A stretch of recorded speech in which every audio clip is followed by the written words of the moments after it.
Hey, add a character. Quick aside. Spoilers for the MAGNUS Archives, seasons 1 through 3. Also, trigger warning for mentions of blood, and these aren't real people. I'm referring to my family tree to make characters, but they're not real people. Yeah. Enjoy.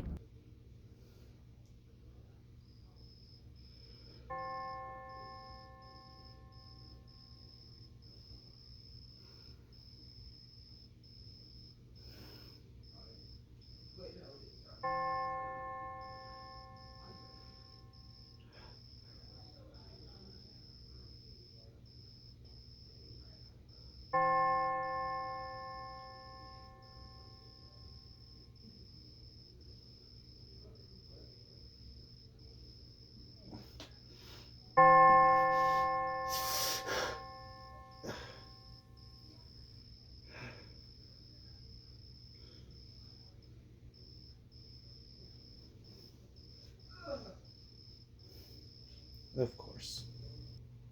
Statement of Aunt Margaret regarding a late-night taxi ride in 1961. Statement extracted October 13th, 2021. Recorded by Mr. Peacock, April 18th, 2025. Statement begins. When I was young, I knew a boy named Ludwig. He wasn't the strongest or the brightest, but he was sweet and genuine. He let his hair grow past his shoulders and twirled it in his fingers when he got stuck on a word, which was nearly all the time. He didn't always look like he was paying attention, but that had to do with how utterly distraught he got when maintaining eye contact. Because of this, he was always so keen on listening. I never met anyone who'd listen like him. When he did speak, it was mostly about the books he was writing. I would watch his eyes light up as he described his words with such detail and excitement. He spoke of this lore as if it were real history. I think I was the only person he managed to talk to like that. We dated throughout high school, and we even had plans to keep in touch when we were accepted into separate universities. I had no idea what I wanted to do with my life, but by the time I got to university, but I knew I didn't want to just be some housewife forever. I knew that much. I pulled together some things so I could be a nurse. That was the only job a woman could have at that time. Ludwig would listen to me as I spoke about what I wanted, and when I turned to him for advice, he simply said, "There is no memory of mine that has no passion for the unlimited potential of fiction and storytelling.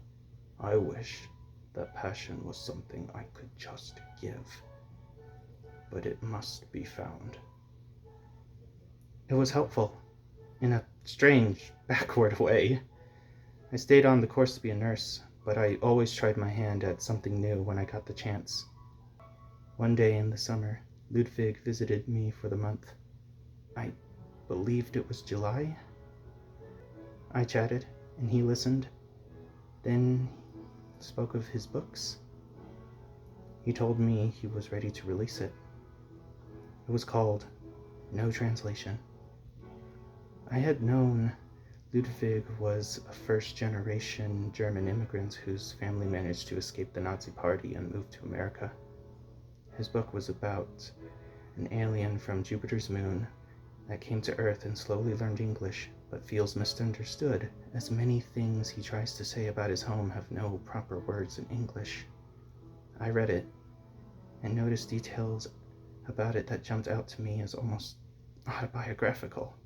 The way the main character's name was changed to something a human could pronounce, the pain when failing to articulate the meaning of an untranslatable word, and how he described war in his home felt like the writings of a scared young boy trying to understand the hate all around him.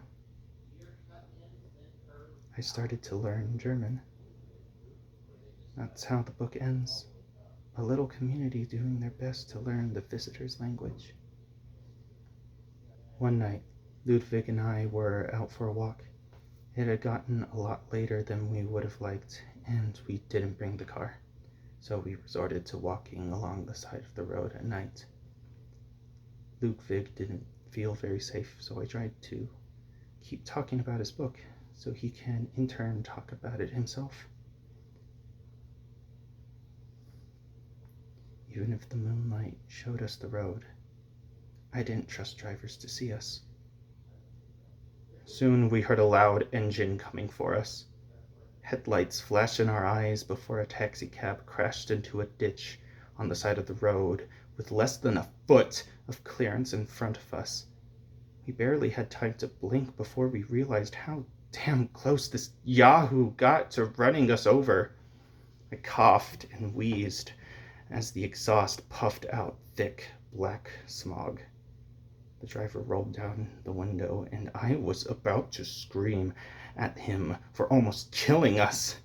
But before I could say anything, I was taken aback by the driver's lack of face. Despite this, he said to us so clearly, "Where are you off to, eh? Come on, I don't have on that doll." His throat sounded rough and quick. The engine still groaned as more smog choked the night sky. Ludwig opened his mouth, and in the clearest tone I had ever heard him use, he told the driver the address of my campus dormitory. His face then turned bright red, and beads of sweat dripped down his face. The driver spoke again. "And get in, kid. You too, doll." The door swung open. "It smells like the ER." I took on a part-time nursing job, and I saw so many people who survived nasty car accidents. I became very familiar with the smell of fresh, dirty wounds, blood mixing with dirt and the natural oils of the human body. The taxicab looks remarkably clean despite this familiar smell. Ludwig and I climbed in. I felt myself fighting against this decision I made for myself. The door slammed on its own, and without any warning, the engines roared and the taxi jerked back onto the road at full speed. And as my chest slammed against my knees, the taxi took off at full speed in the center of the road, my back now pressed against the leather seat. "Need to fill up," the driver shouted over the engine. As it roared louder and louder, he turned left and knocked over a street lamp.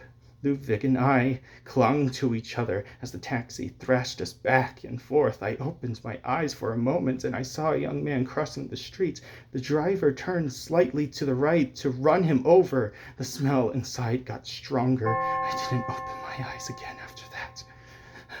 The taxi jolted up again and again and again, the smell growing more rotten and thick each time my shoulders and waist started to bruise as Ludwig and I continued to be rattled around inside the taxi. Then it crashed into a car parked near my dorm, and the engine made a constant, quiet groan. "Good night, doll. Stay safe," the driver croaked. He sounded so pleased, as if he was waiting for us to thank him. Ludwig and I staggered out of the taxi, and we froze in place for a solid 5 minutes after the engine roared and the taxi grazed us as it disappeared into the night. The smell didn't go away because it was coming from Ludwig. His head was dripping with blood, and his head concaved just above the laceration as he slowly fell to his knees. I tried to stop it.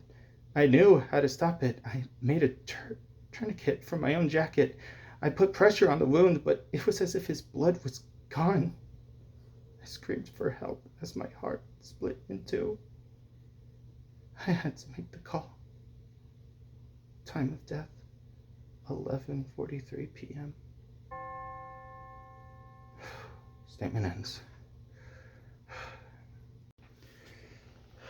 I need to preface this. I am a one-man show. Do not have access to real documents the MAGNUS Institute might have acquired if this were Mr. Sims reading this statement. I might be an idiot sometimes.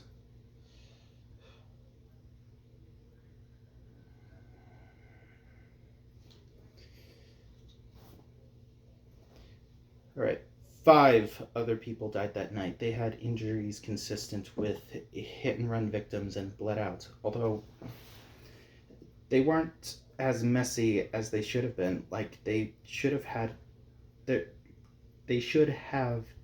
been in a pool of their own blood, but it just wasn't there. This roaring taxi and its faceless driver, yeah, it might be fueled by blood. Aunt Margaret, technically she's my great aunt, my grandmother's older sister on my father's side.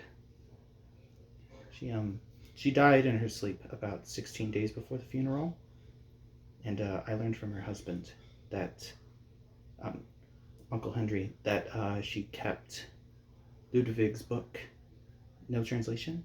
It remains unpublished, unfortunately, but it remains a family artifact, and I read it over the course of a weekend, and if there were more copies, I'd recommend it. I want to be an author. Want to be. End recording.